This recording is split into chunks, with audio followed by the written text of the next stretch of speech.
নমরুদ যখন ইব্রাহিমকে আগুনের ভিতরে ফেলে দিল, এই আগুনের ভিতরে ইব্রাহিম আলাইহিস সালাতু ওয়াস সালাম যেন দুইটা কথা বলেছিলেন।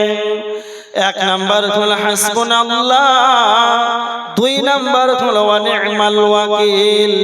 তিনি বলেছিলেন আল্লাহ আমার জন্য যথেষ্ট, আল্লাহ আমার জন্য যথেষ্ট। দুই নাম্বার হলো ওয়া নি'মাল ওয়াকিল, তিনি হলেন আল্লাহ হলেন উত্তম কর্মবিধায়ক।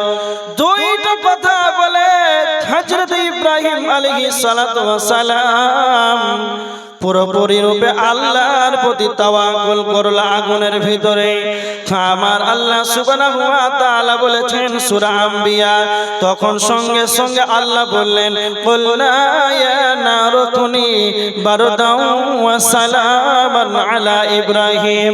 ইব্রাহিমকে আমার আল্লাহ সঙ্গে সঙ্গে আগুনকে বলে দিলেন আগুন রে তুমি ইব্রাহিমের প্রতি ঠান্ডা শীতল হয়ে যাও, ইব্রাহিমের প্রতি ঠান্ডা শীতল হয়ে যাও।